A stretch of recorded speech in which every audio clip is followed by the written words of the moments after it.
In 1943, it was one of our strategic aims to draw as many German forces as possible away from the Russian front and French coastal areas and to contain them on the Italian peninsula while liberating as much of Italy as might be possible with the means at our disposal. As General Clark was well aware, our objectives were one thing, the achieving of them another. In late 1943, our lack of progress in the south of Italy was leading to the necessity of a landing in the enemy's rear at Anzio. Our problems in Italy had been many. For example, there was the terrain. It was ideal for the defending enemy forces, cruelly difficult for Allied troops. Oh boy, you talk about your bad country. I mean, they didn't have but two directions over there. Up the hill and down the hill. Here, methods of transport long obsolete became operational necessities. It was this kind of hostile, perpendicular country which led one Allied officer to comment, "What you need to fight a war over this ground is an army of bulletproof kangaroos." The kangaroos, to be effective, would have had to be amphibious as well as bulletproof, for uncrossable rivers and blown bridges were prime facts of life. Ah, the enemy really knew his job. When those people blew a bridge, we had to start over from scratch. Some of our guys stayed wet so long their skin puckered up like a prune. We didn't get a lot of help from the weather either, as I remember.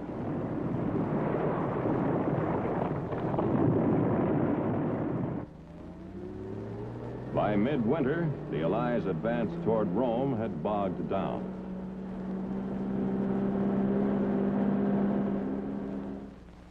Just south of Cassino, a stalemate had developed, and it was the deadlock here at the Gustav Line which germinated the seeds of the Anzio operation. Naples, mid-January 1944. The build-up for a landing at Anzio was underway. This would be an amphibious end run, which would put a force on the beach to the enemy's rear and much too close to Rome for his comfort. Maybe we could break the Cassino deadlock this way, but from the start, there were serious problems. It had the looks of a very chancy operation. For one thing, when all the begging, borrowing, and scrounging were done, there were only 38 LSTs for the sea lift. What that meant was the initial landing force was going to have to be dangerously small. 2 divisions. 2 more to come on the second trip. 6th Corps, that was us, under General John P. Lucas, drew the honor. It was a gamble for everybody concerned, but it had to be taken. By 21 January 1944, the task force was moving toward Anzio. The 2 divisions were well chosen. The British 1st Infantry had been through Dunkirk. The American 3rd had fought through Tunisia and Sicily. But at this point, all was doubt, speculation.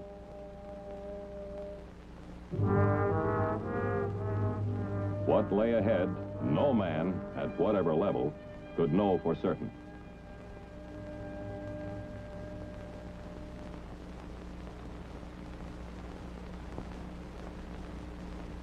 By the time it got light on the 22nd, we were already putting people on the beach.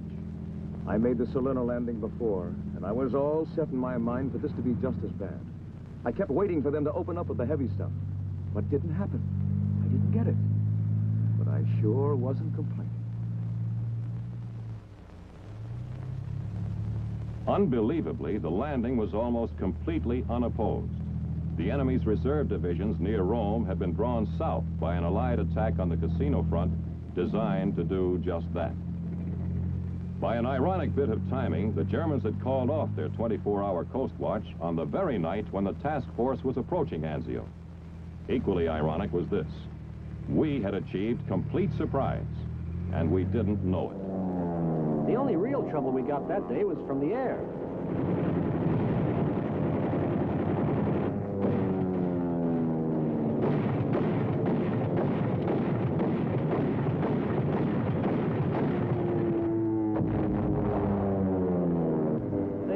Damage, but they only had something like 350 planes in the whole area. We had about 2,000. So they couldn't do too much. Still, at the time, it seemed like enough.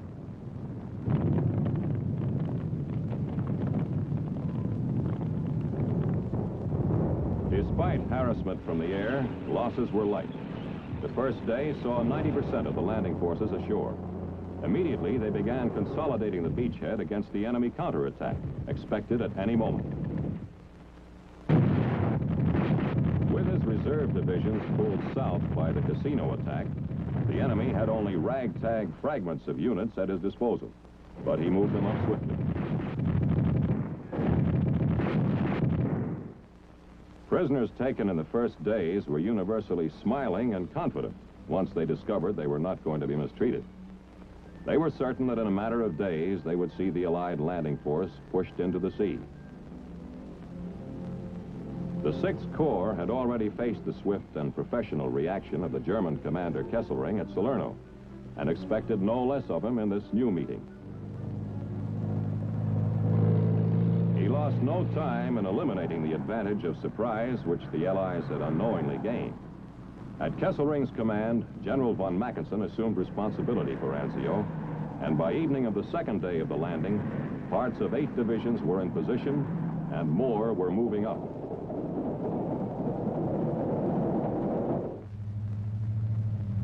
Beginning at dawn, 4 days after the first landing, the Allied force set out to push farther inland, enlarging the beachhead. The golden moment of surprise was gone. They came against rigid opposition.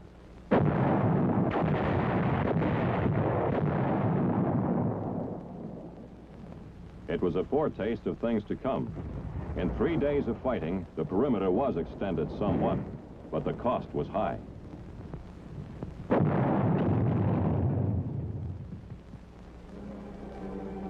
A force of 767 American Rangers trying to infiltrate and capture nearby Cisterna was ambushed.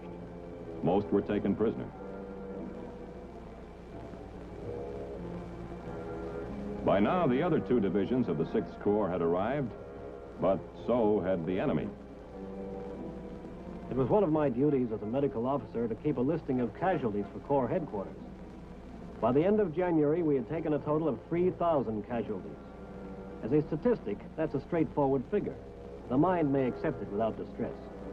The thing that must be remembered is this. The statistic refers to 30 times 100 human beings hurt or killed.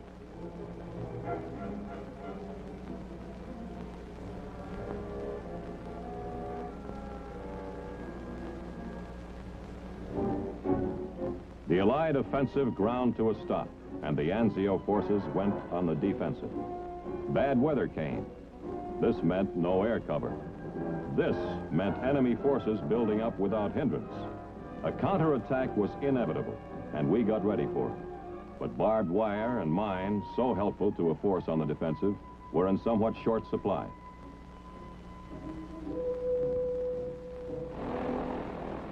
The enemy intended now to make another Dunkirk of Anzio. Swiftly, he shifted forces from northern Italy, southern France, and even the Balkans. Daily, his fighting machine was growing stronger on the ground, as casualties drew the Allied forces thinner. By mid-February, the enemy had pushed the Allies back in the center of the grimly held beachhead, almost to the last-ditch lines of defense. The outlook, depending on which side you were looking from, was excitingly bright or very dark. Now, once again, an Allied attempt in the south to breach the Gustav line failed. The men on the ground didn't know that the breakthrough attempt was also intended to ease the pressure on the Anzio perimeter. They only knew that enemy guns still looked down their necks from the fortified heights and that advance became impossible. With the repulse of the second Cassino offensive, it became clear. Anzio was on its own. The crisis was here. Every resource was marshaled to meet it. When the massive frontal attacks came, we met them with a hurricane of fire.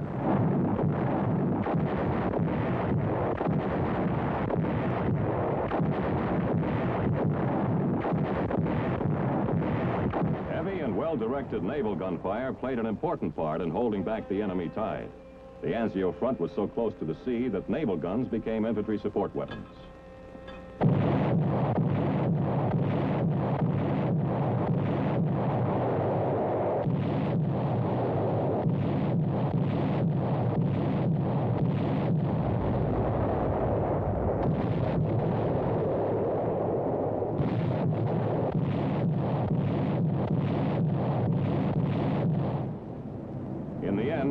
high explosives proved the saving factor.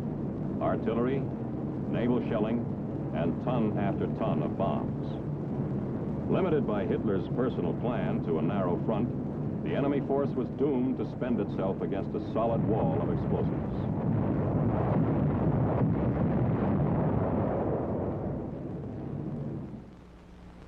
Having weathered the crisis, the 6th Corps' commander, General Lucas, received a new assignment, Assistant Commander, 5th Army. The new commander of the Anzio force was General Lucian K. Truscott, recently appointed deputy to General Lucas and former commander of the 3rd Division. What lay ahead was now up to him. This was the situation the new commander faced. He held a beachhead, but a smaller one. In the center, an ugly bulge remained, and there it stayed. The simple fact was, neither side had strength to do anything about it. Now came a strange 3-month period which no one who was there will forget. The static war at Anzio, or as some called it, the Sitzkrieg. By now, everybody was used to living in holes. Anyway, as used to it as you can get. When we could, we'd put in the time on improvements. We used to say we had all the comforts of home, provided you lived in a muddy hole in the ground back home. Within the reduced area of the beachhead, there was now no corner which was out of range of enemy artillery. Like industrious moles, the Anzio forces in the field moved themselves underground. We struck it lucky. A cozy bit of a cave it was, no digging necessary. It was already occupied, as you might say, but we got on fine with the former tenants because they were very quiet. I wrote the missus not to worry about me. I was spending all my spare moments in the ruddy museum. Still, it wasn't all the cook's to her. There was always work to be done.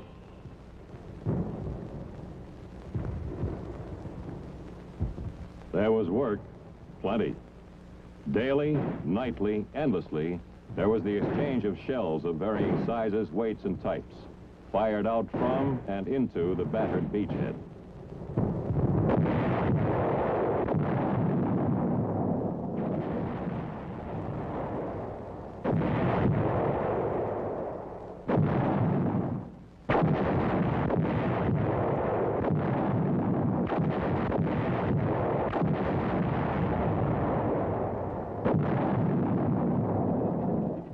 I don't know.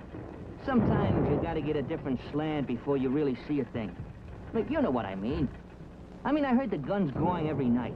Sure, but till I got on this brass salvage detail one day, it never really hit me how much of what was going on was going on. It made you wonder how there was any mountains left, much less, little stuff like houses and people. I tell you, you should have seen all that brass.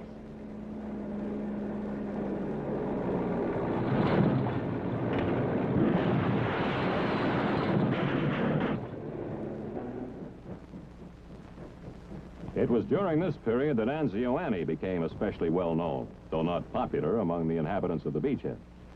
Actually, Anzio Annie was not one, but 2 huge German railway guns, called Robert and Leopold by the men who directed their fire into every corner of the crowded perimeter.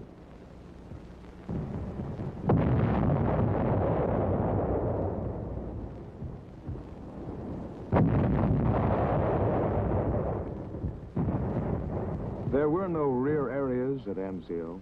Wherever you were, if you were above ground, you could be reached by artillery. That's why you could find a strange pipe sticking up out of the driveway of an Italian villa. A breather pipe, an air vent. And with the aid of the Corps of Engineers, our headquarters at Anzio went underground.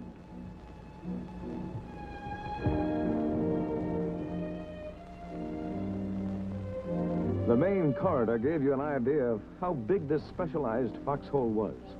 It ran just about a quarter of a mile in a straight line. Branching off from it, all the elements of an operating headquarters. Everything needed underground.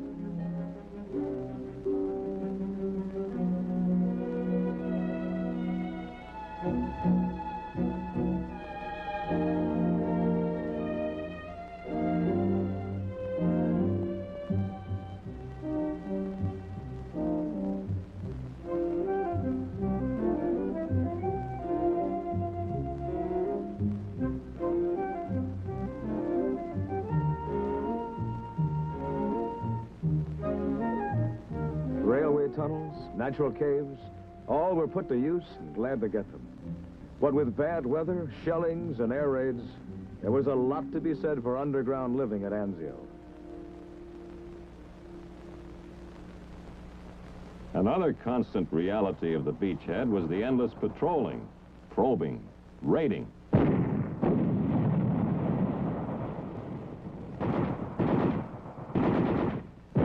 Mostly we went at night, but sometimes it'd be a daylight raid. Maybe some enemy people would sneak in and set up observation in some house. Then a raiding party would go in and take them out.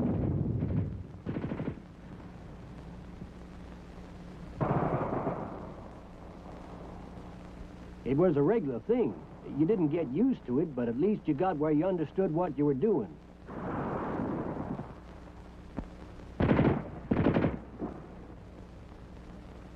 If you were lucky, you came back with everybody on their feet.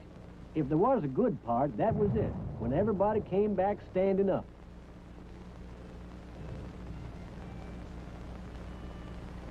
There was a right funny side to it all, though. These propaganda sheets we used to get were always good for a chuckle. I don't know yet what they hope to accomplish.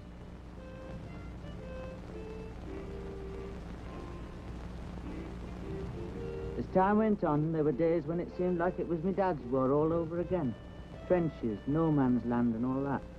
Quite often in the day, things would be so quiet you could hear small, distant sounds across the field.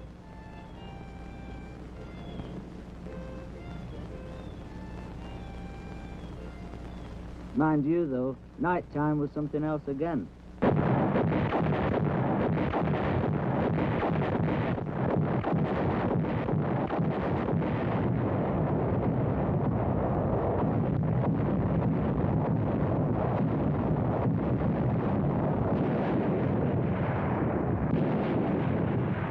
One night in the bay, an ammunition ship was hit. It was like a great big fireworks display. But it wasn't good to think of the people who'd been on it.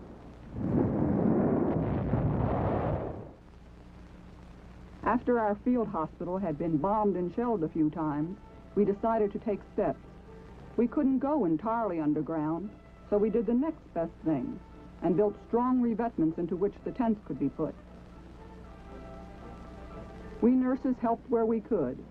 It was a huge job, but it was necessary. We'd been shelled so often, we came to be called Hell's Half-Acre. In fact, some line soldiers would actually hide small wounds, rather than risk being sent over here. I'm not making this up. It actually happened.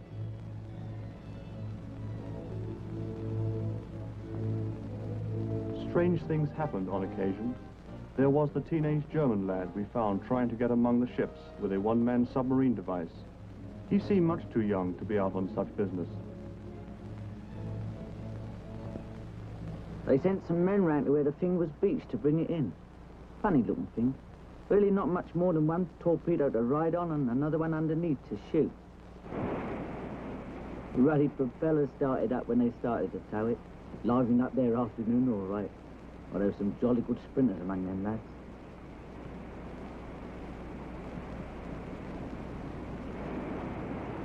In the end, nothing happened at all. The thing simply stopped again. Sorry to present you with an anticlimax, but you know what? It happened in the middle of a time which was very much like that. As spring approached, Anzio was the scene of massive buildup for the breakout which would have to come. Despite harassing fire, the unloading of ships went on. There was a moment when there were so many supplies on the beach that this little Italian fishing port rated 7th among the great ports of the world. Now the static war at Anzio was approaching its end. Commanders were formulating the plans which would break the Anzio forces out and set them on the road to Rome. As spring came on, there were special classes in the care and use of specialized items of destruction.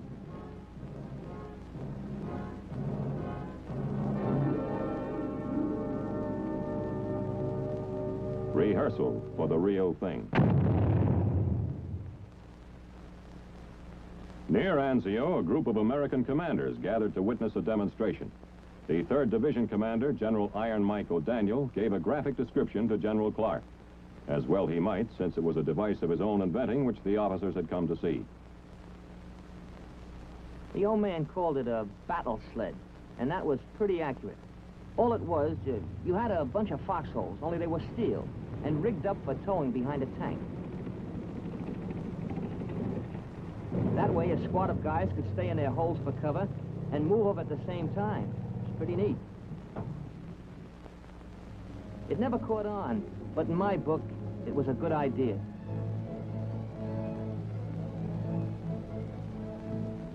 In the South, the Allied strength had grown. It was now possible to mount an all-out push against the Gustav line. It came pretty early, a feeling that this time we were going to make it. Don't ask me where we got the idea, because it was still us on the low ground and them on the high. The terrain hadn't gotten any better. Their aim hadn't gotten any worse. Just the same, the feeling was there. This time, we were going to make it.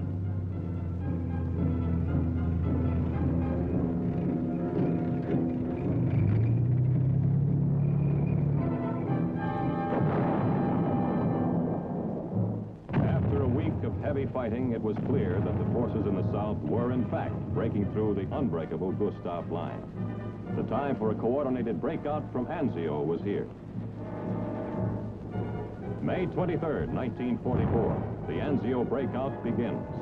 The days of the Sitzkrieg at Anzio are at an end, and the days of the beachhead itself nearly so.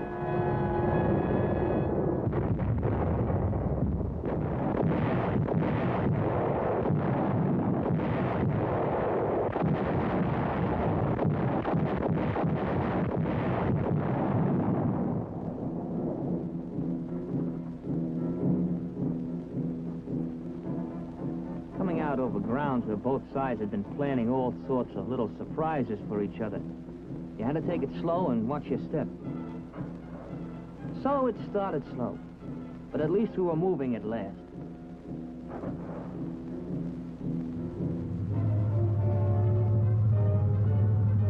Now, after everything, here was the road to Rome.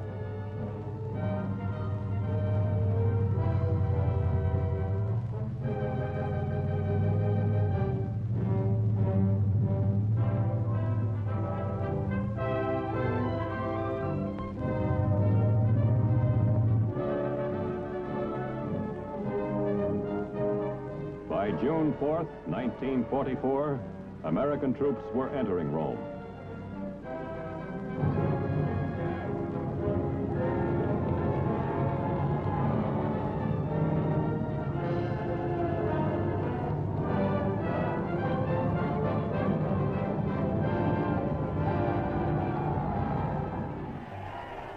Rome falls. Past the ancient Colosseum, the first American armored column enters the Eternal City. The infantry, still queen of battle, passes through on the heels of the fleeing Nazis. The first Axis capital to fall. 1 down, 2 to go. A bomb explodes at headquarters of a hated fascist collaborator. A people's fury suddenly flames up. Italian police rescue despised fascists throughout the Eternal City to protect them from infuriated and now free citizens. General Clark is cheered by everyone as a liberated people proclaim their happiness in being freed from Nazi tyranny.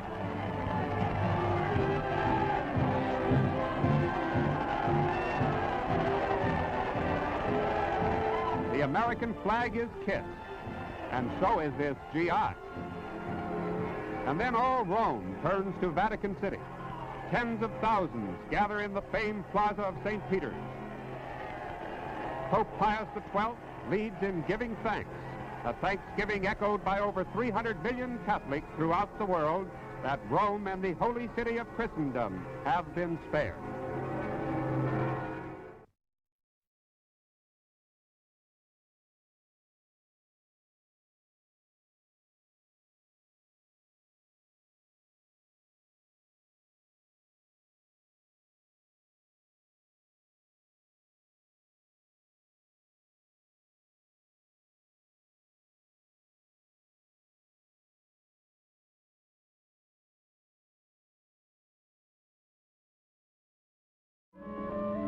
This is the modern village of San Pietro, Italy, a town built within the last few years.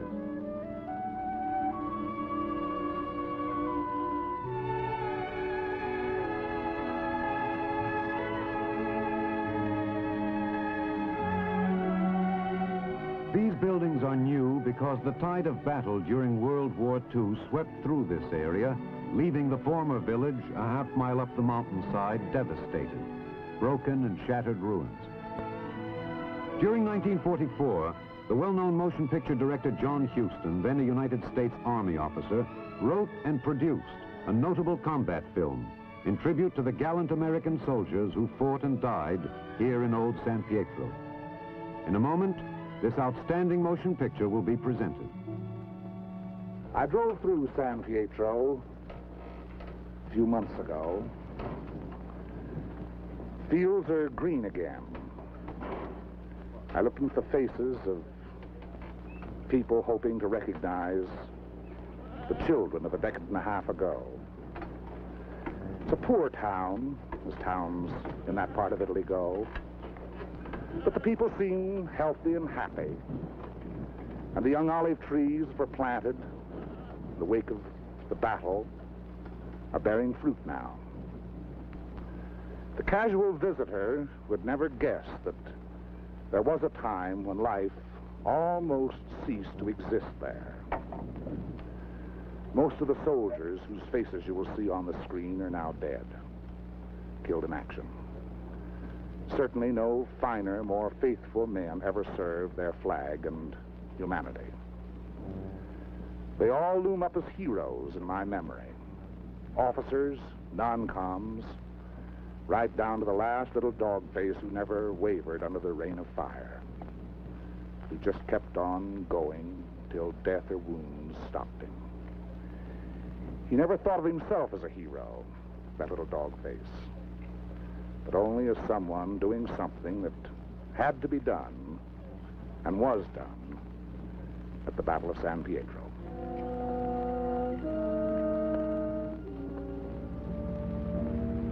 Liri Valley lies in the Italian Midland, some 60 miles northwest of Naples to some 40 miles southeast of Rome. A wide, flat corridor enclosed between four walls of mountains. In winter, the highest peaks of the Liri Range ascend into the snows, but the valley floor with its olive groves and ancient vines, its crops of wheat and corn, is green the year around.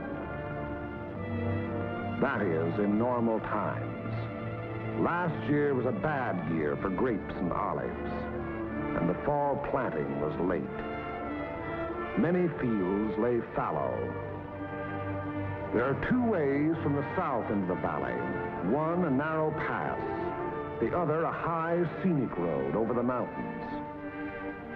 They converge before the site of the ancient village of San Pietro, which for 700 years has stood at the threshold of Liri Valley, welcoming the traveler. The stones of its walls were quarried out of the parent hill from whose slopes it rises. Population 1,412 at the last census. A farming community. Patron saint, Peter. Point of interest, St. Peter's, 1438. Note, interesting treatment of chancel.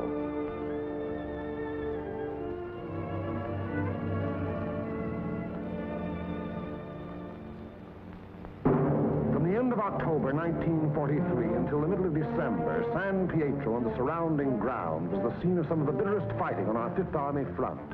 The Italian campaign had entered its second phase, to push forward again after a static period brought on by heavy seasonal rains. Our battle lines were haphazard as the terrain itself, with its flood-swollen rivers that twisted back and forth across our line of march so that each river seemed like five. And where there was no river to cross, a mountain blocked our going, each peak ahead being a few meters higher than the last we had won, so that each new peak had to be fought for, the hard, uphill way, with the enemy looking down our throats. They had had time to fortify and camouflage their positions. No amount of artillery fire or aerial bombardment could force them to withdraw. That was for the infantry to do, employing those weapons that can find and destroy life in narrow trenches, caves, and fighting holes. It was up to the man with the rifle, the man under fire from all weapons, the man whose way all our weapons, land, air, and sea, serve only to prepare. It was up to the foot soldier to attack a hidden enemy over ground that was sown with mines, the anti-personnel S-mines that fly up at a footfall to explode beneath the groin. Nowhere along the entire front were enemy preparations more elaborate than the San Pietro area.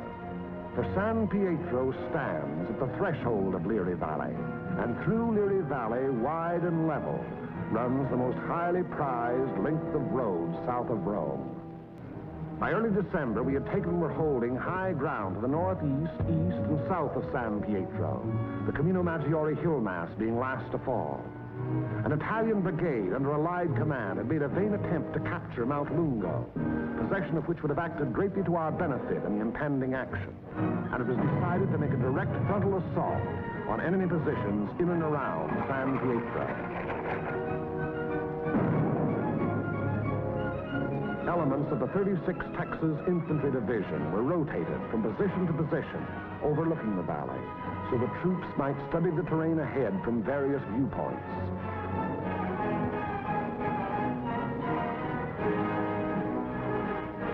Patrol activity was continuous.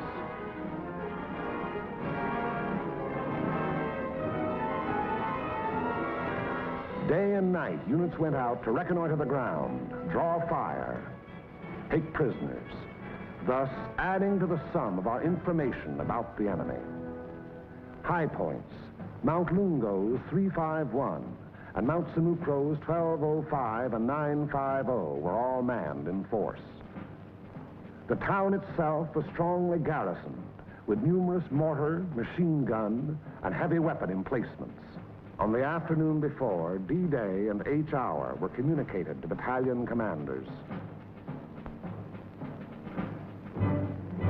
Of the original force to establish the beachhead at Salerno, the 143rd had since spent all but a fortnight in action under extremely bitter weather conditions. At Salerno, at the Volturno crossing, it had taken mortal punishment. The task ahead promised no less bloodshed, yet it was undertaken in good spirits and high confidence. The 1st Battalion began the long, rugged climb up Mount Sinucro.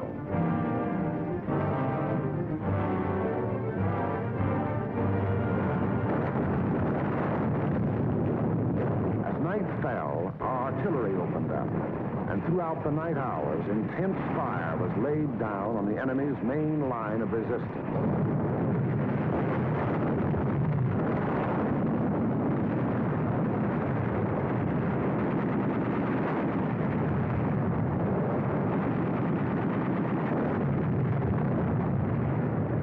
It had rained most of the night, and it was raining at H-Hour when the 2nd and 3rd Battalions crossed the line of departure.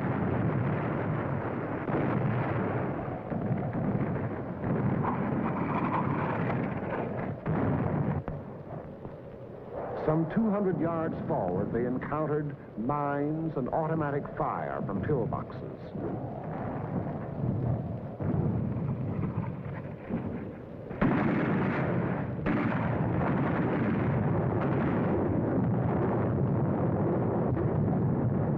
Mortar and artillery were deadly accurate by reason of excellent enemy observation from Mount Lungo, overlooking our advance, which continued another 200 to 400 yards.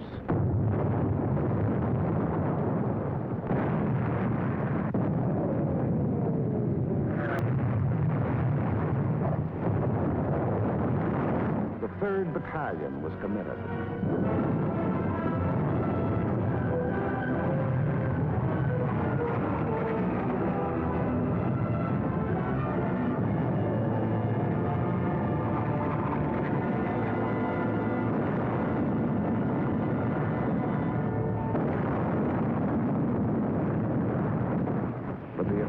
never got more than 600 yards past the line of departure. The attack on Hill 1205, however, was a brilliant success. Leading elements of the 1st Battalion had gained the summit of the objective before a strongly entrenched enemy knew that an assault was in progress. To the right of 1205, the 3rd Ranger Battalion had also captured its objective, but only after successive attacks and costly casualties. For on 950, the enemy was not taken unaware. Counterattacks were to be expected on both 1205 and 950. They were not long developing.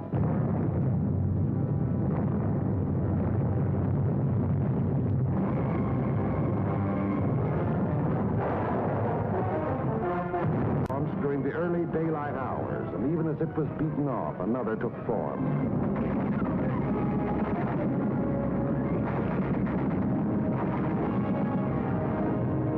Day and night they followed in unremitting violence.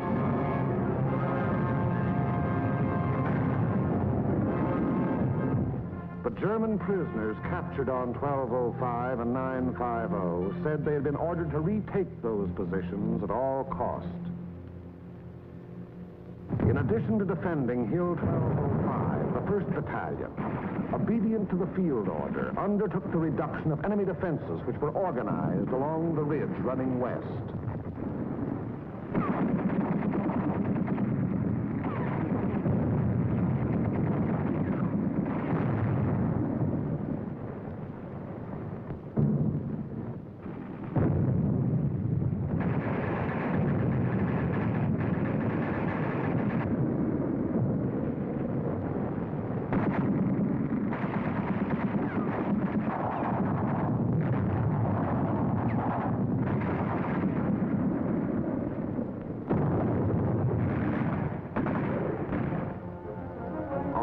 December, the 1st Battalion was reinforced with the 504th Parachute Battalion, which took over and maintained the defenses of 1205 and 950. Reports during the night of the 14th of December stated that the enemy was offering bitter resistance and that the issue was in grave doubt.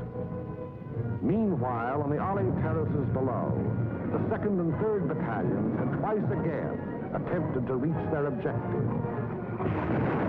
Both times they had come up against a wall of automatic weapon, mortar, and artillery fire.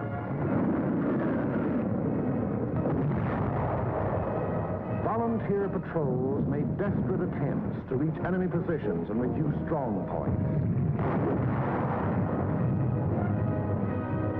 Not a single member of any such patrol ever came back alive. Our attacking forces were furnished excellent aerial cover by Allied fighter patrols. But now and then, enemy planes were able to slip through and to bomb and strafe our positions, which to all purposes had remained unchanged since the first day. To break the deadlock, orders were given for a coordinated divisional attack. The 2nd and 3rd Battalions of the 143rd to proceed in the execution of the original orders. Acting in conjunction, Company A of the 753rd Tank Battalion to attack San Pietro from the east over the high road. 1 battalion of the 141st to attack over the flat valley floor. After nightfall on D-Day, the 142nd Infantry Regiment to attack Mount Lungo. The earlier decision not to attack those strategic heights having been reversed in view of the present critical situation. In preparation for the attack, all 5th Army artillery within range, including tanks and all tracks, was directed against San Pietro and the surrounding area.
each hour, 1,200 hours.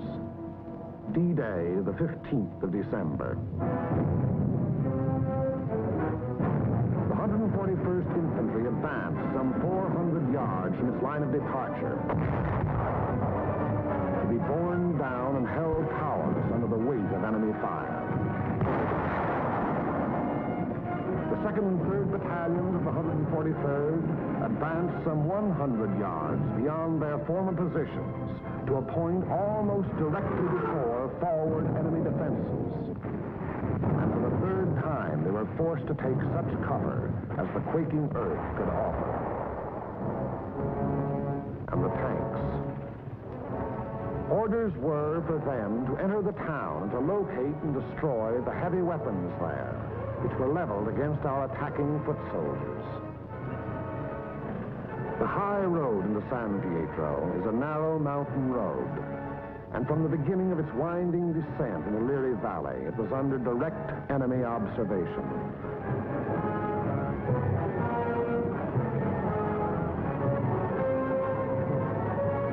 "16 tanks started down that road. 3 reached the outskirts of the town.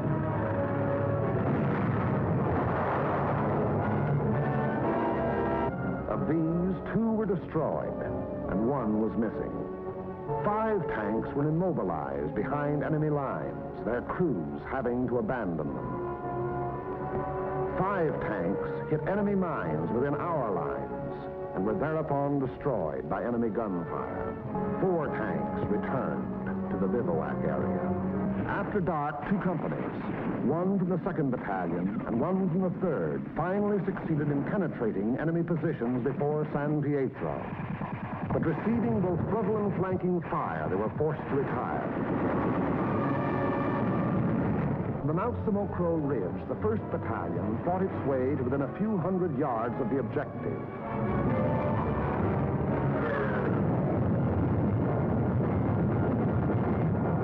On Mount Lungo, however, despite bitter resistance, battalions of the 142nd, in successive waves, kept pushing upwards,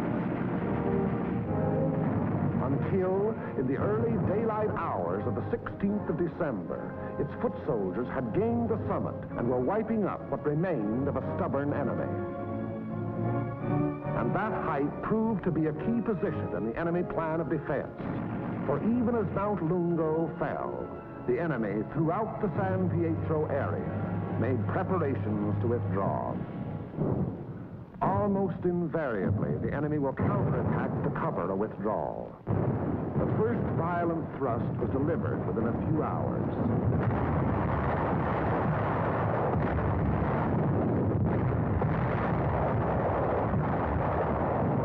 And thereafter, counterattacks came in waves, the roar of the last mingling with the rush and fury of the next to break. Many companies lost all their officers. Enlisted men came forward as inspirational leaders to rally their battered companies into resisting yet one more onslaught. Our own artillery was brought to fall within 100 yards of our front-line elements. During which the earth never ceased to tremble, counterattacks ended, indicating that the withdrawal of the enemy's main body had commenced.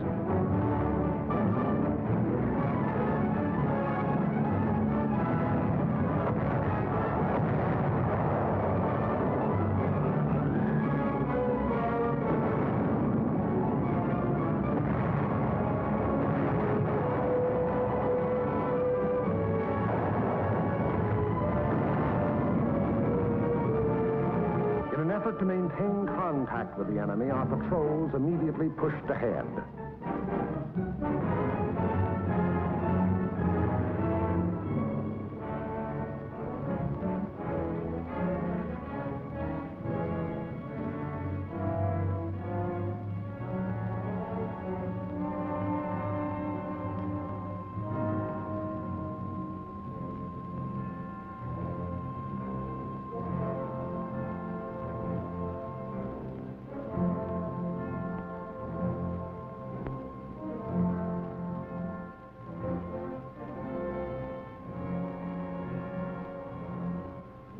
Entering the town, they discovered that San Pietro was ours for the taking.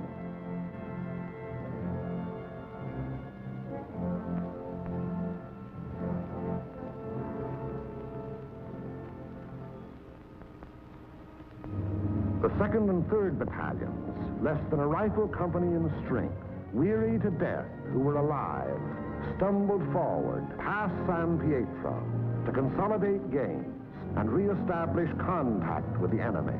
The lives lost were precious lives to their country, to their loved ones, and to the men themselves.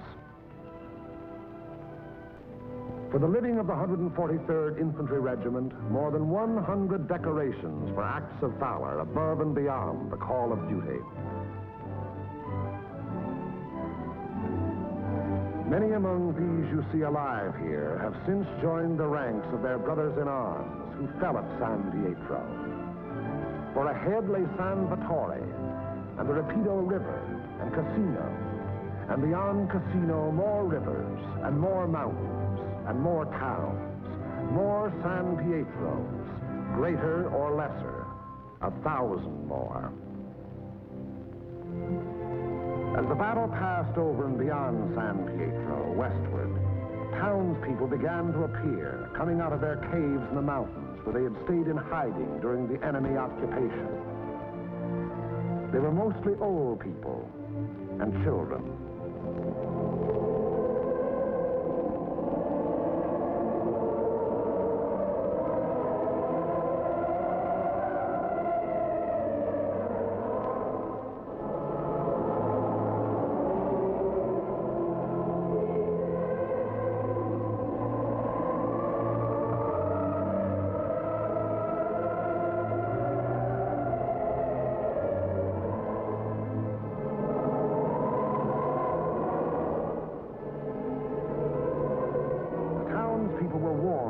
Enemy mines and booby.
Children are able to forget quickly.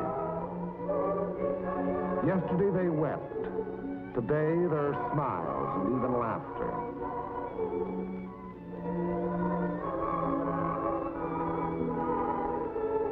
Tomorrow it will be as though the bad things had never happened.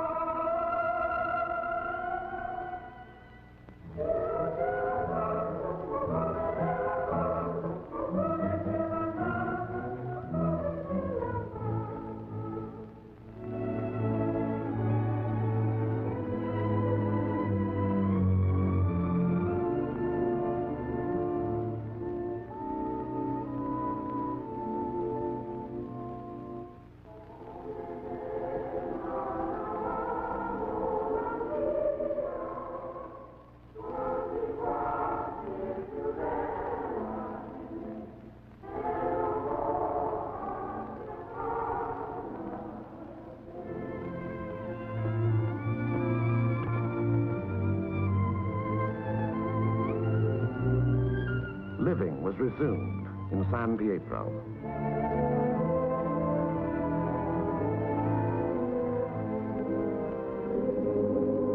Our prime military aim being to engage and defeat the enemy, the capture of the town itself and the liberation of its people is of an incidental nature. But the people in their military innocence look upon us solely as their deliverers. It was to free them and their farmlands that we came.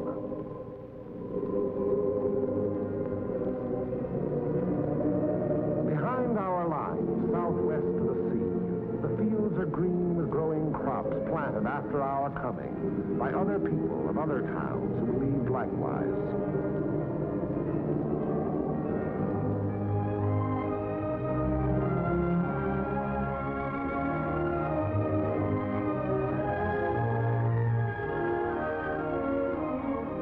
The new won earth at San Pietro was plowed and sown. It should yield a good harvest this year.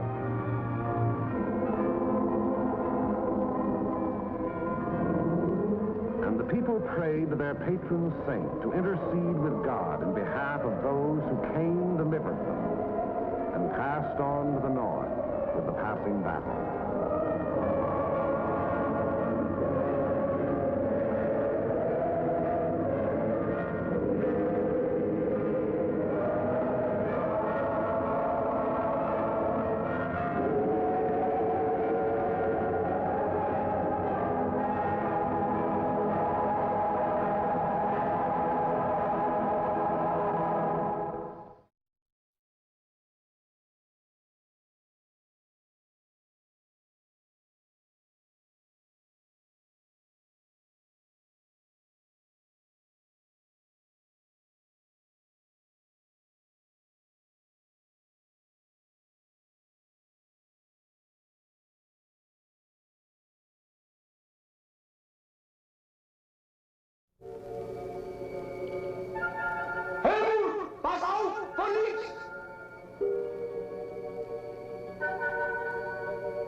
Come on, you bunch of ridge runners.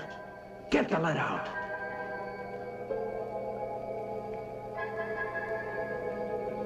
Buona fortuna, amici. Good luck.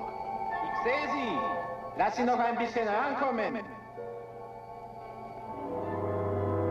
In the closing months of 1944, forward units of the American Fifth Army were faced with the task of breaking through these ridges of the German Gothic defense line.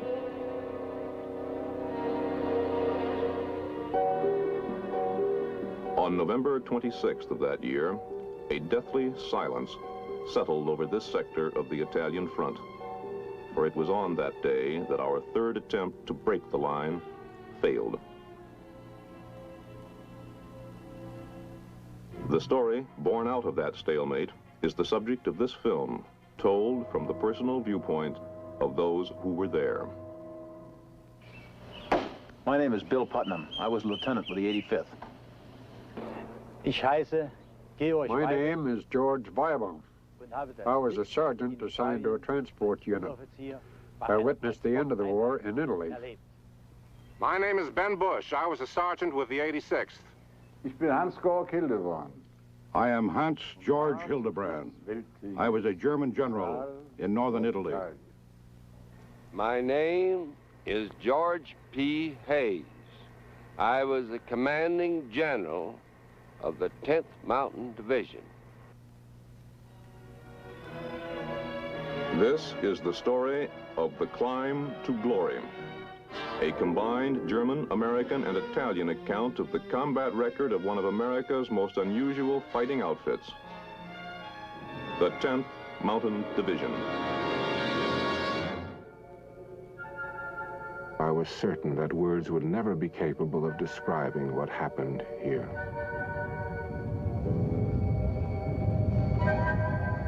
But time has a way of helping a man put a lot of jagged memories back together again. We were not the first division to come to Italy, nor did we, as one reporter put it, win the war single-handed. I have no doubt that our final story would have been a lot different had it not been for so many other people who had come here before us. We were not responsible for the victories at Anzio, Salerno, or Monte Cassino, or for the march into Rome. We were still in the States in those days. I believe it was Ernie Pyle who called it the Forgotten Front.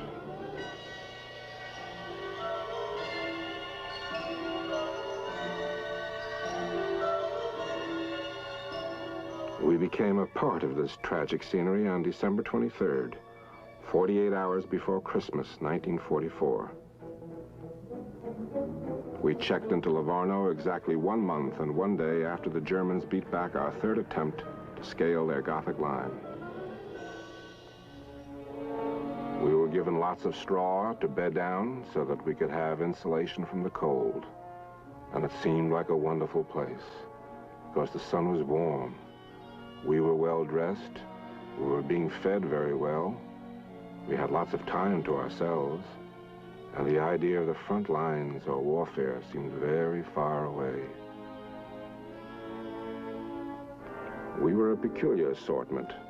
Our rank and file was made up of Austrian and German Schussboomers, Olympic ski champions, European and American mountain climbers, and what today's generation would probably refer to as Ivy League double domes. Harvard, Dartmouth, and Yale were well represented. An intelligence officer reported that the Germans were not impressed. On the 8th of January, this first contingent moved north through Florence to face the deadlock at the front. 10 days later, the rest of the division pulled into Livorno.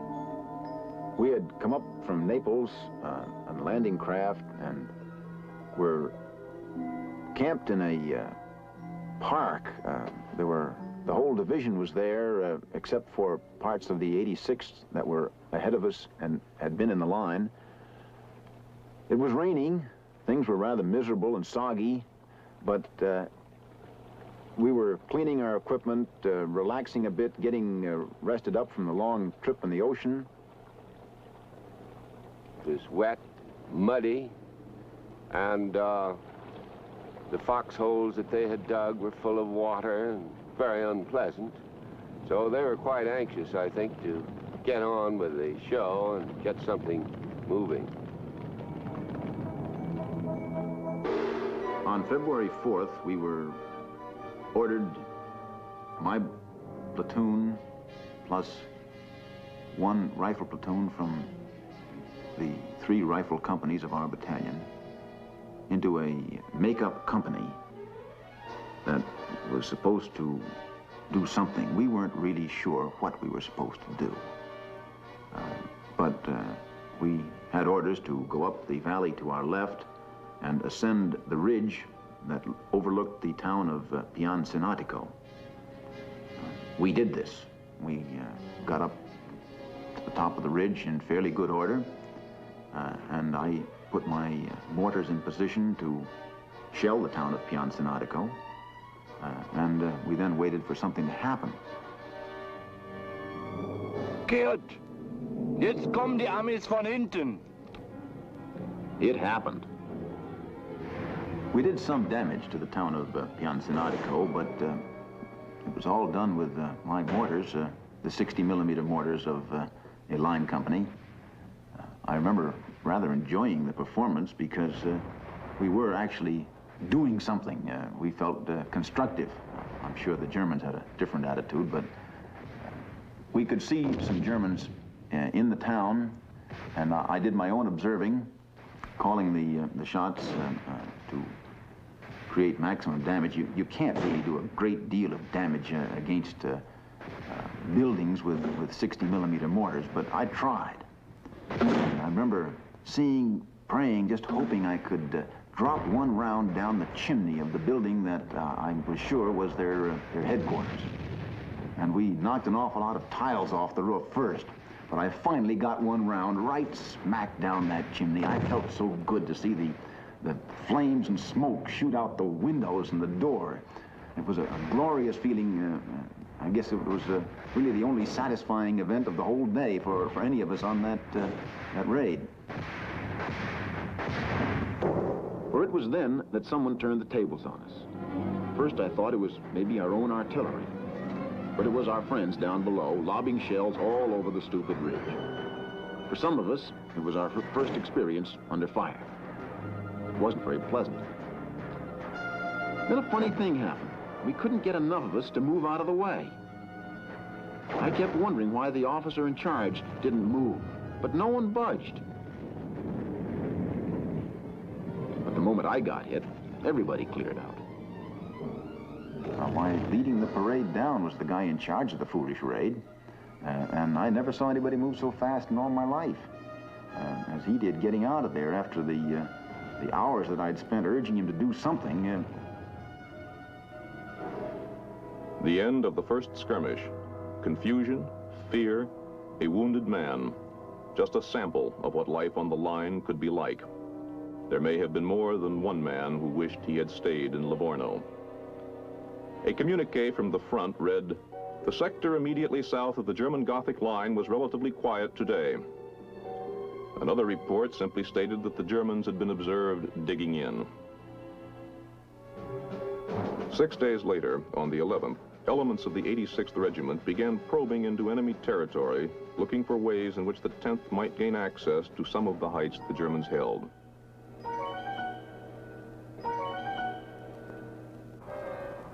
No one made much noise about those patrols. There was no mention of them in the press. We lost men on some of these patrols. And you know, a guy that's killed on patrol is just as dead as a guy that's killed in the big push.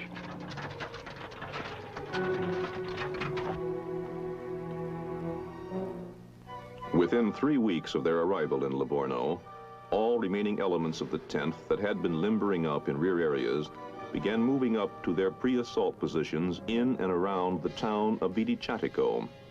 They passed men who had already been at the front. We naturally spoke to them, eager to find out what battle was like, what combat was like, what bullets were like. And I remember how they told us about the horror that they had experienced, how death actually came to many of their comrades, how they narrowly escaped death, how they were wounded and they would never go back under any circumstances. Here was the situation at the front as General Hayes saw it from his command post. On my left is Riva Ridge, and on my right is Mount Belvedere. And on the right of Mount Belvedere is Mount Gorgolesco. Between Belvedere and Riva Ridge, that small humpback ridge was also held by the Germans.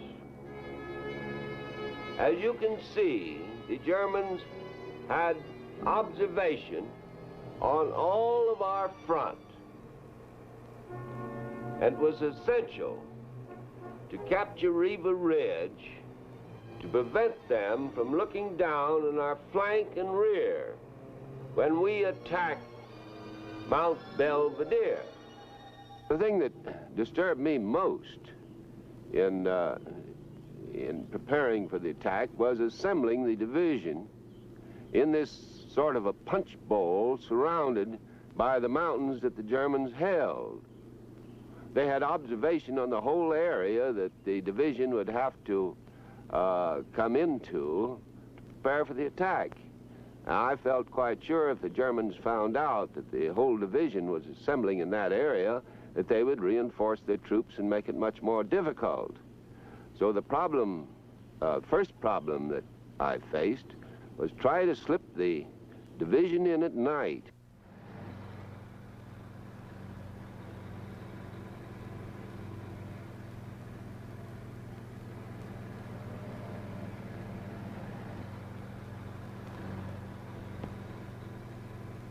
The American line runs from here down to this valley and northeast of Rocca Cornetta. We haven't got any reporters yet on their exact whereabouts on the western flank. Now, I've ordered out 2 patrols in strength. They're to capture any American in the 10th Mountain Division sector and return him alive to me, not to the intelligence.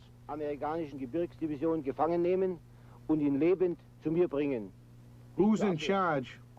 Captain Kroner. He's a mountain man himself.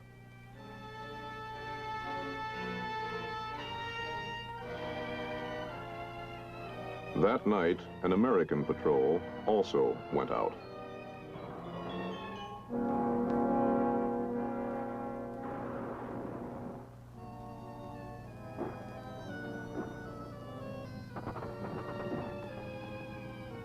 Hans!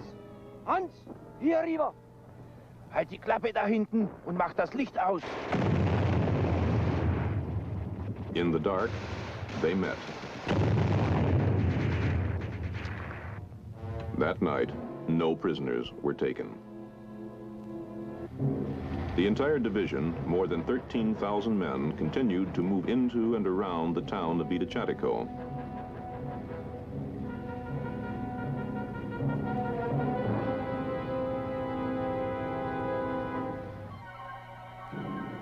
After patrolling for a period of a week, we finally found 4 little paths that we could climb. We thought we could climb up the mountain. Now, they'd had to go up single file. One German at the top of the mountain could throw hand grenades down and stop the whole show if we didn't gain surprise. So naturally, under a situation of that kind, the men would be a little nervous. You couldn't expect them to be otherwise. And there was Mount Belvedere, serenely majestic, covered with landmines, and for the 4th time, the prime objective of the coming assault.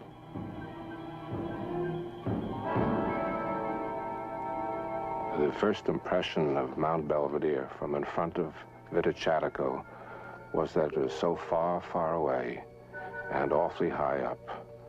It seemed impossible that we'd ever be able to make that distance and ever be able to capture that mountain.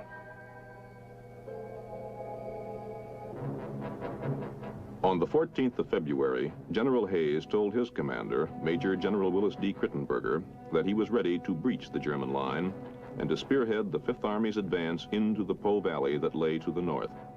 He was given the green light. On the 15th of February, General Hayes dictated this order. The 10th Mountain Division will attack on D-Day to seize, occupy, organize, and defend the Mount Belvedere, Mount Della Torresilla Ridge, and prepare for action to the northeast. D-Day and H hour to be announced. The Germans were well aware that something was up, but according to their records, there wasn't much they could do about countering our intentions. General Hildebrand was asked about the obvious absence of German aircraft. Sie fragen mich nach der mangelnden Unterstützung. You ask about the lack of support by our Air Force? Gentlemen, I can only reply that there were days, well, weeks, when I did not see a single German plane. There were many planes up there, but they were yours, gentlemen, not ours. It was extremely frustrating when a British or an American fighter plane made observations of our positions, and I had no way of going after it.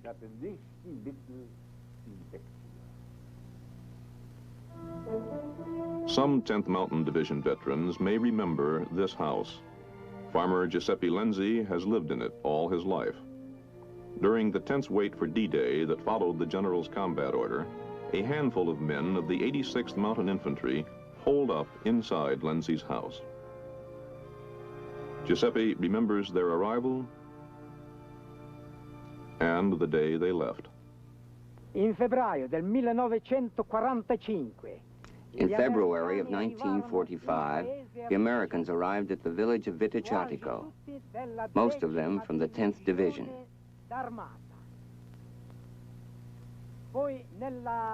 Then in one evening of that February, they began their advance on Mount Riva and Mount Belvedere, where they started a great battle.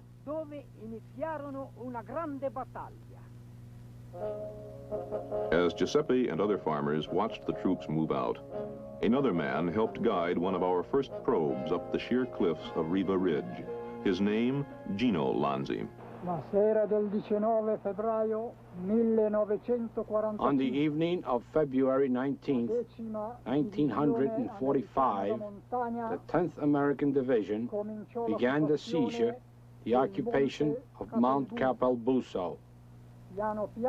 Slowly, quietly, to surprise the Germans who were sleeping.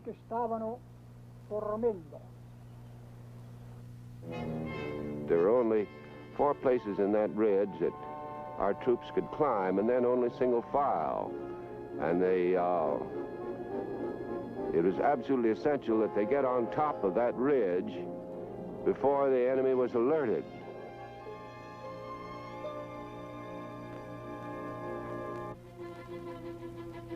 It was at this point that the division's special talents first came into play. Expert rock climbers of the 1st Battalion of the 86th began climbing the ridge's jagged rocks to a height of 1,500 feet and, without making a sound, fixed ropes for the use of units that were moving up from below. We flashed some searchlights on the cloud formation up above, and that reflected back just a little bit of light on the hill mountainside, which enabled them to see a little bit of the rock structure that they had to climb. All ropes were secured by midnight. The entire valley below was still.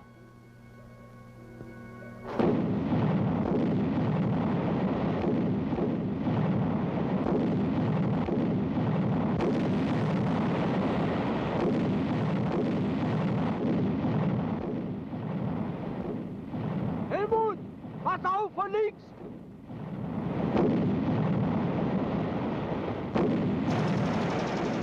Come on, you bunch of ridge runners! Get the lead out!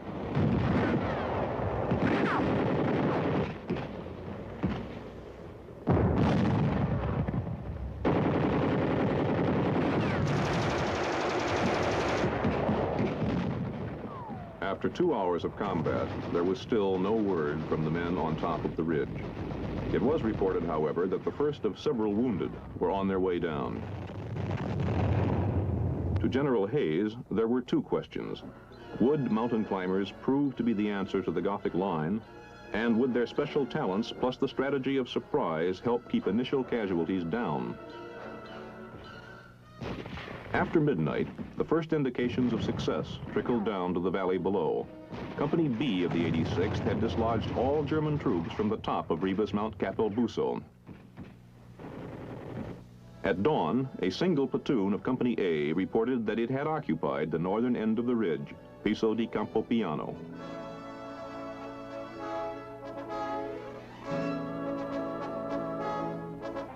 Das ist Campopiano. Bis morgen früh haben wir die Bande runtergeschmissen. Gehen wir.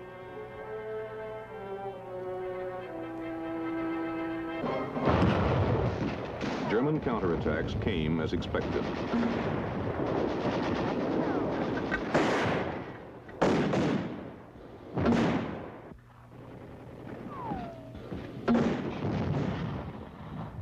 They were vicious,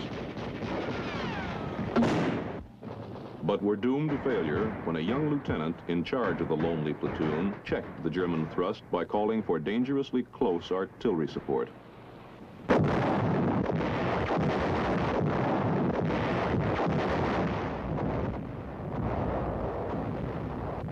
By morning of the following day, the ridge was ours.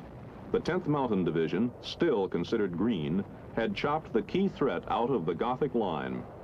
Belvedere was next. In the early morning hours, while initial mopping-up operations got underway on Riva Ridge, the 10th let loose with a terrible hail of steel against Gorgolesco and Belvedere. It did not inspire peace of mind in the men who waited below, for the Germans had, after all, overcome that kind of shellacking on 3 previous occasions.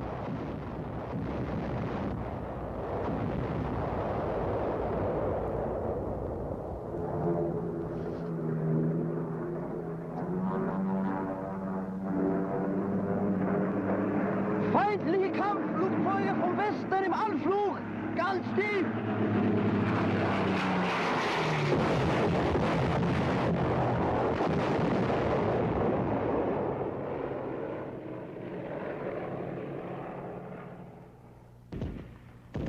When it seemed as though the hill had died, the 85th and 87th Regiments pushed off for the minefields above them.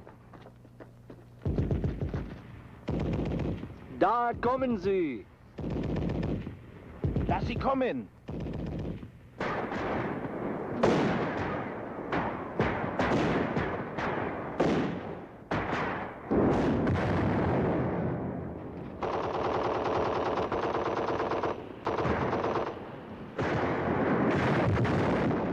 We knew the Germans had two weapons.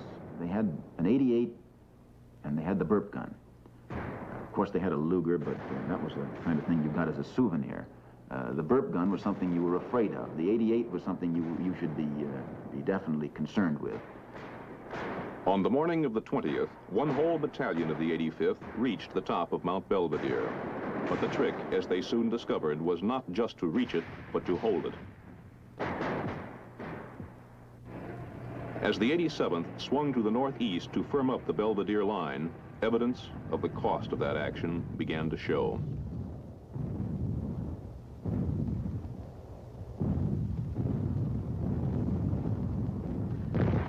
The Germans rushed the 741st Jaeger Regiment into the line. And the 10th climbed up to meet them.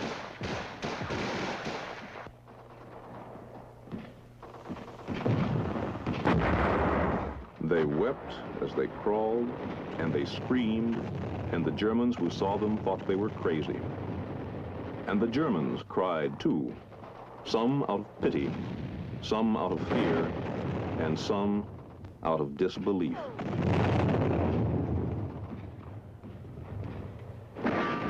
By the 22nd, it became obvious to both American and German commanders that the 10th was no ordinary combat outfit, for by that day it had become clear that it would succeed in holding the objectives assigned to it. News of this relentlessly aggressive outfit spread deep into the German lines. Prisoners revealed that their commanders had called it the Elite Mountain Division. German Sergeant Gerd Weibel was in that combat zone. Ich erinnere mich noch genau, als ich südlich von Bologna. I remember distinctly when I took over a transport unit south of Bologna. I learned that the American Mountain Division pressed upon us. It came as a shock to all of us because we knew very well that this would spell our collapse.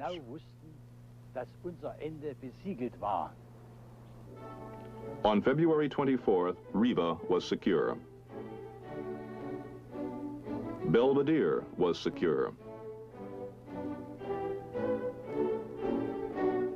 And all initial objectives to the northwest were also secure. Peace returned to Vidichatico. Just an occasional shot could be heard. In a letter of commendation to the division, General Mark W. Clark, commander of the 15th Army Group, said, "My congratulations to the officers and men of the 10th Mountain Division. You men have done a damn fine job." General Hildebrand says, Ich achte diese Truppe. Ich habe gegen sie gefochten. I respect this unit, for I fought against it. Your men fought back very well, and you did not make it easy for us. But I believe our men did not make it easy for the 10th Mountain Division either. A soldier's fate, a soldier's duty. Next week, part 2 of The Climb to Glory.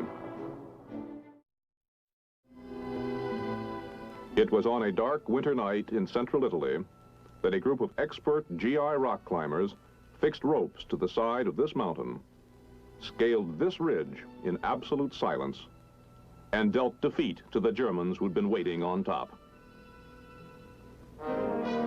The 10th Mountain Division, fresh from the States and new to combat, had done what others before had for months been unable to do. German field commanders, startled by the speed with which the outfit climbed and moved, called it America's elite mountain division. American commanders noted the compliment and then chose the 10th to spearhead the final push through the German lines.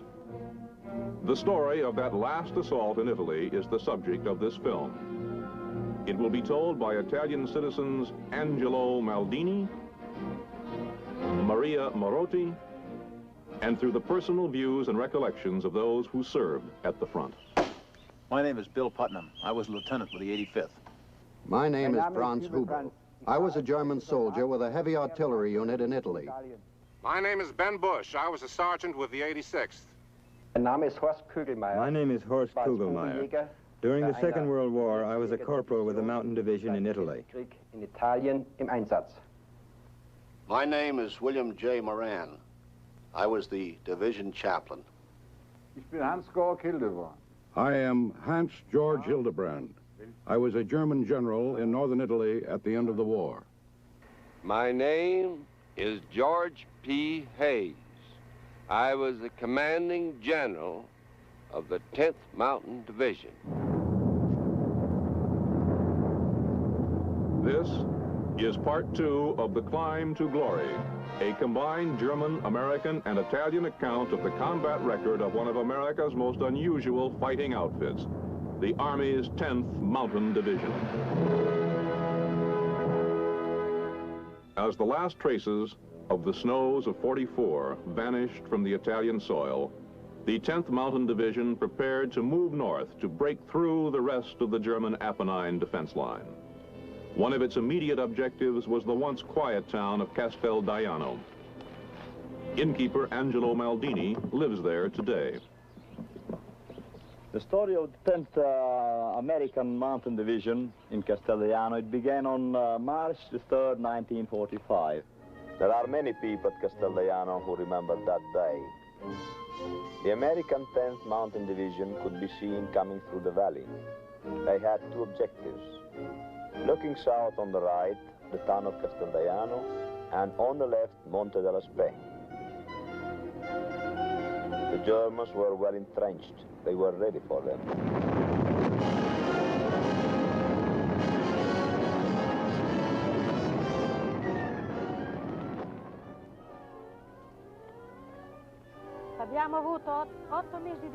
We had 8 months of front lines. In those 8 months, they tore down all the houses at Casteldaiano. There wasn't one covered. There were also some dead. And then the Germans took from the houses all they could take. But when the Americans arrived, they gave us things to eat. And, well, we lived a little better. Casteldaiano, once again, was secure and was given back to its own people. 3 days after the battle started, Monte della Spey was also secure. Some never knew the name of the place. They were left behind in the stillness that enveloped that mountain town. It was a bloody battle. The people here were glad when it was over. But the sadness that all wars bring can still be felt in these hills. The division paused to wait for its supply lines to catch up, and the men prepared for the next offensive. During this relative respite from battle, routine patrolling continued. The 10th Mountain Division will attack from positions on Mount della Spey. The 85th Mountain Infantry will be on the left, the 87th on the right. The 86th Mountain Infantry will mop up the right half of the objective assigned to the 87th. This is what some men saw from their positions. Veterans of the campaign will remember that distant peak as the Rocca Rufino and the lump to its left as the ridge of Mount Pigna. Held by the Germans, it marked the last major defense of their once touted Gothic line. Mount Pigna, too sheer to climb, would have to be captured at night from behind. This was done in a matter of hours. Rufino would have to be taken head-on by day.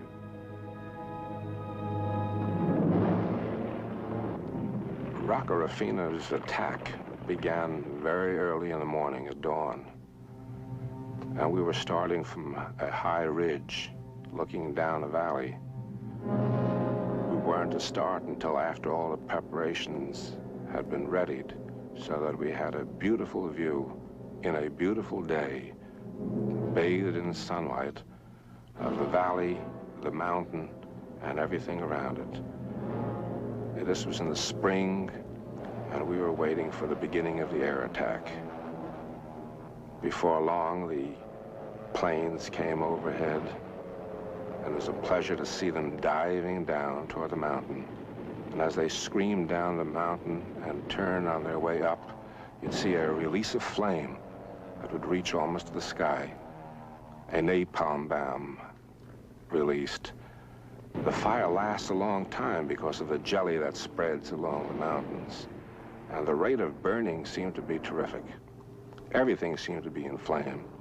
And as plane after plane peeled down, let go its bomb, and more flame reached up in the sky, it seemed as if nothing that was alive could ever survive that fire. And when everything had been finished and everything had been done, and there seemed nothing more for us to do than just walk over. Just walk over leisurely and take the ground, and it was ours. Then everything came right back at us. Everything and more.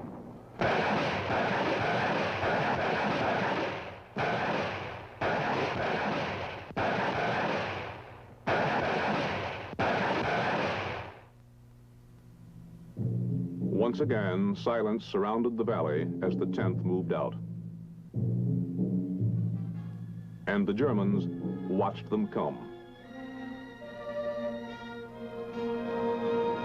And they wondered how this elite division would ever cross this open terrain and climb to this incredible height. 20 Meter zu kurz. 20 Meter zu kurz, Herr Hauptmann. Zu weit. 10 Meter zurück und feuern.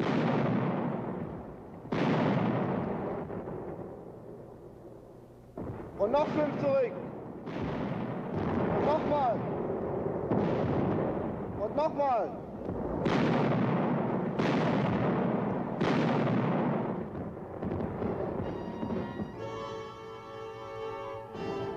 Few people will remember the name of this mountain hamlet below the Rocca Rufino. But it's where a number of Americans discovered that there were a number of Germans who were unwilling to throw in the towel.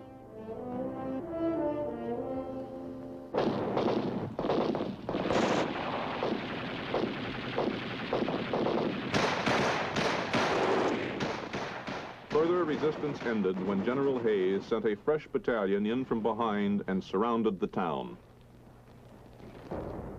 The 10th now fixed eyes on the ridges above and moved in to tackle the Rocca Rufino. Wir müssen Granatwerfer anfordern. Mensch, die kommen unter unserer Feuerlinie durch. Ich kann nicht anrufen. Unsere Leitungen sind alle abgeschnitten.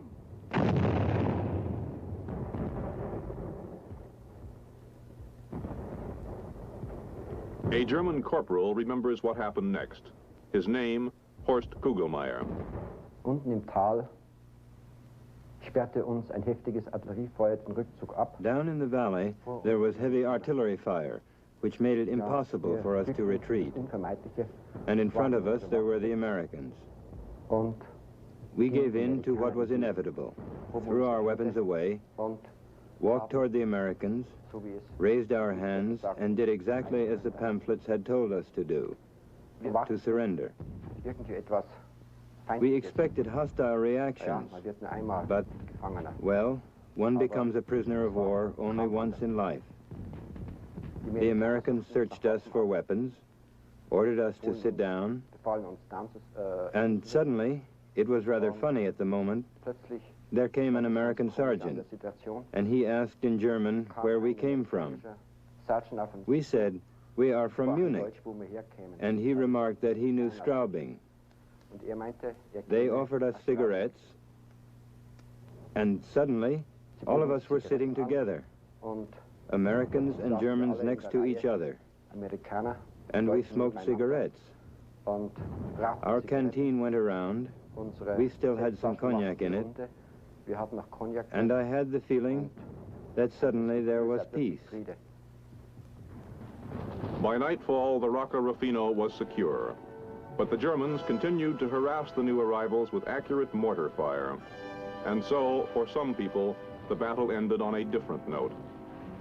I was awfully tired that night, and sleepy too. But I think most of all I was thirsty. It had been a hot climb up Rocca Rufino. Dusty, tired, and the water gave out awfully soon. But here it was past midnight, and I was on my way down to pick up replacements.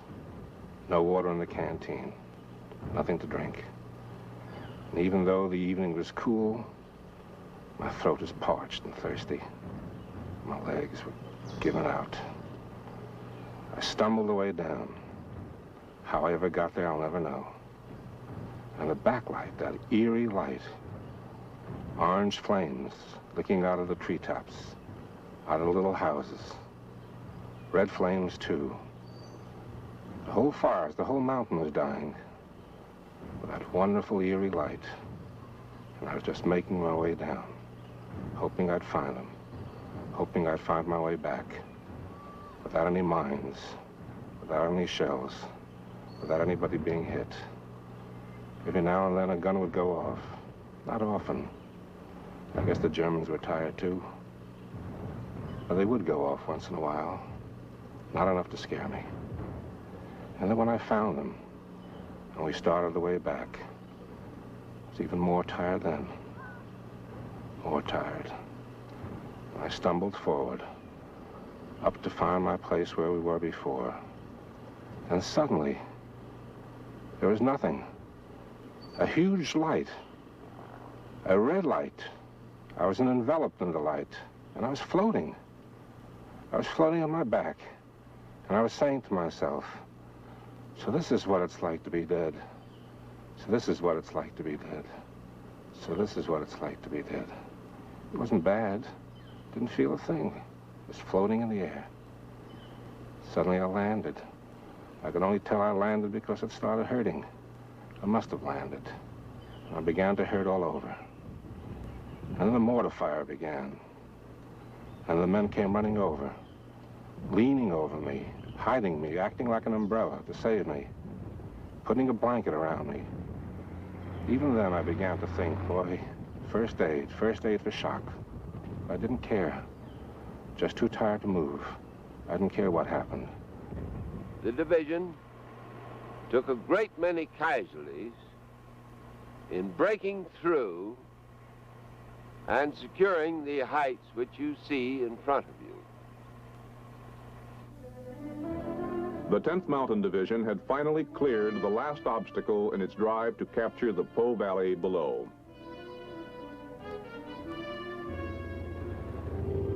The Germans, tossed off the Apennines for good, began rolling north in the hope of slowing the Allied advance at 2 river crossings.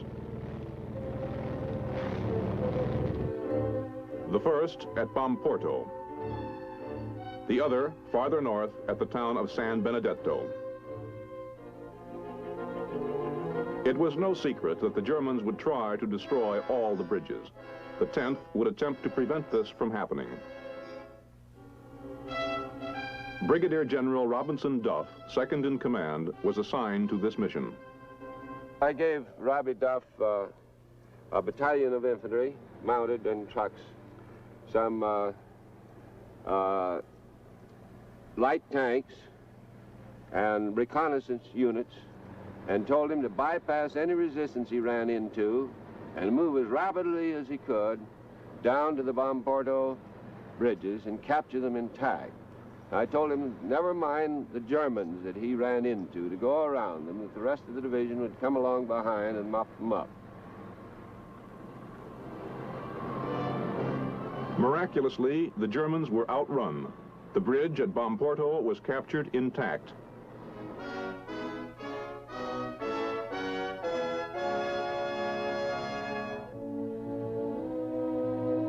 The rest of the division, racing up from behind, overran so many Germans that for a moment it looked as though the advance might be stopped by the simple burden of figuring out what to do with so many prisoners. General Hayes solved the problem by stationing MPs 10 miles apart. The MPs then waved these war-weary men into hastily erected enclosures. Chaplain Moran, in convoy up at the front, remembers taking part in these proceedings. Just before we moved from the Apennine Mountains into the Po Valley, I had an unusual and rather rare experience. That is, rare and unusual for a chaplain. I was returning from an aid station with my driver, my Jeep driver, and we're coming down a country lane in this farmyard when suddenly 2 Germans jumped out in front of the Jeep. At first, we thought they were going to engage us in combat, but we noticed that they did not have any weapons. However, one of them did have something that looked like a hand grenade, but on closer examination, we found that it was a can of rations. We came to a sudden halt, of course, and with that, they put up their hands and said the words kaput, meaning they wished to surrender. Unusual as this was, and unfamiliar as I was with this procedure, I, however, put the 2 prisoners in the back of my Jeep and proceeded towards the main road. On the main road, we joined in with the stream of traffic that was going back and forth, and as we went down the road, we noticed a number of soldiers standing on the side, and as other prisoners and other vehicles went by, they made certain remarks to them. Always in a jolly mood, of course. But as I went by, with the division chaplain written on my Jeep, I heard one soldier say, with an expletive, "Even the chaplain gets them." Farther north, however, there were still German units determined to make a last-ditch stand.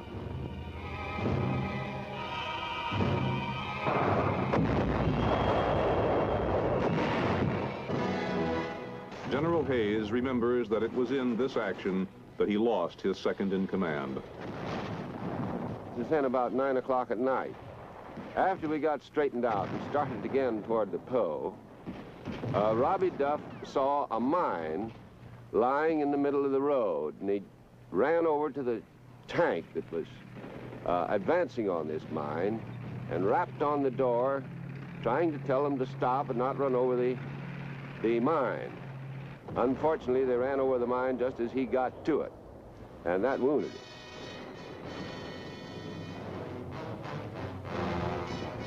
Just a few miles away, the Germans were making a desperate attempt to get to the other side of the Po.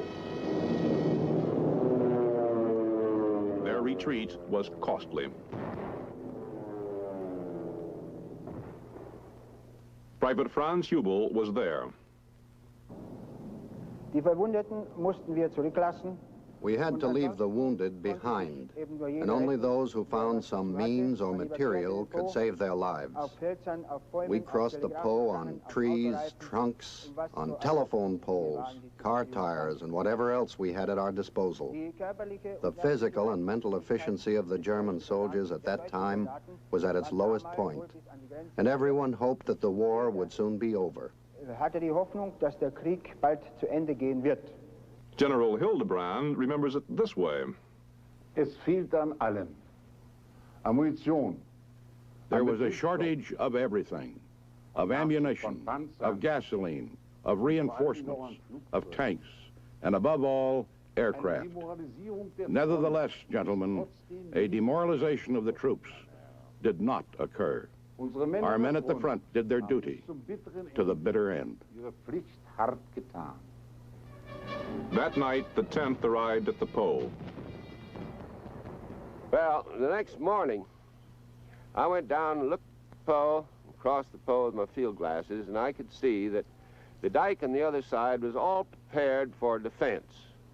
They had foxholes were vetted in the, and as far as I could see, there were no infantry over there.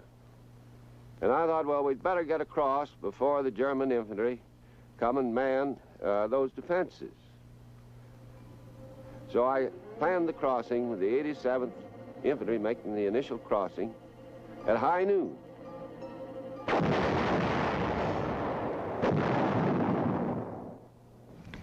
It was warm and sunny, I believe, although we didn't much care about the scenery or the type of day.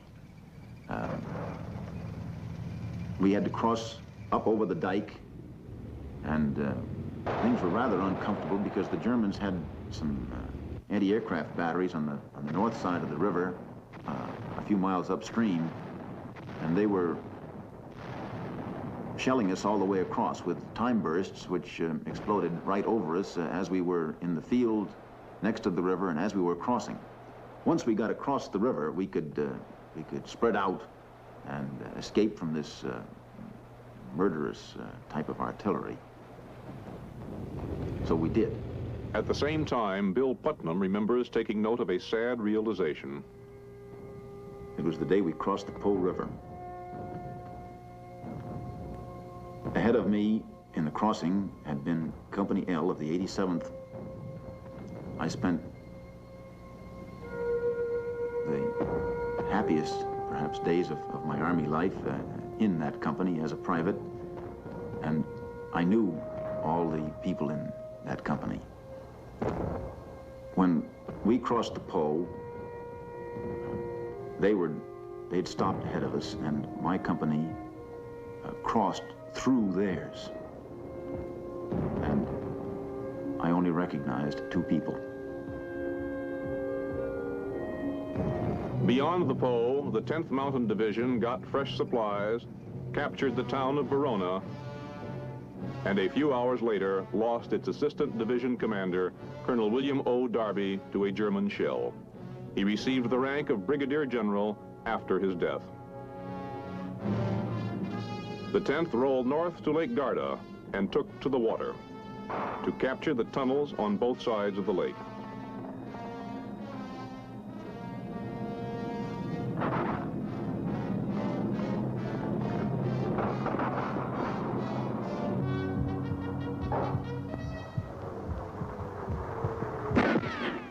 And it left friends behind as the fading war claimed its very last victims. It fought for the town of Torboli and silenced resistance on the northern shore.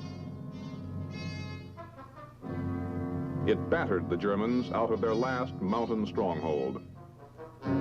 It cleared the Adige line and then held the Germans at bay. Mein lieber Sohn, es sieht so aus, my dear son, als ob es nicht mehr lange dauern würde, it appears that it won't last much longer in these murderous hills. Don't be sorry when I say we have lost, for that is the bitter fact. We no longer have any hope of stopping this incredible turn of events. I write this to you certain that no censor would be so foolish as to disagree with these words at this late hour. We will surrender when we can. We have been left no other course. No ridge, no peak, no height seems safe enough. We have been followed into the very heavens. We took the town of Riva. The war was over.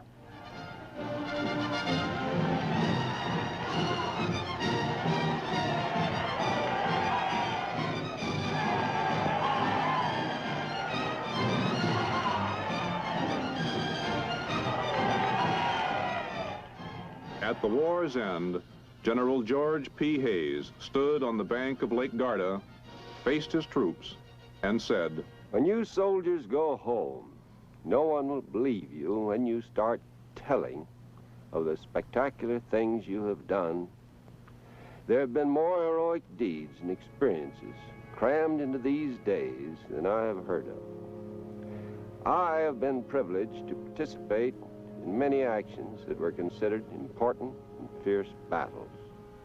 And I can assure you that one of the most bitter were the ones that we fought right here. Many times we stuck our neck out with exposed flank.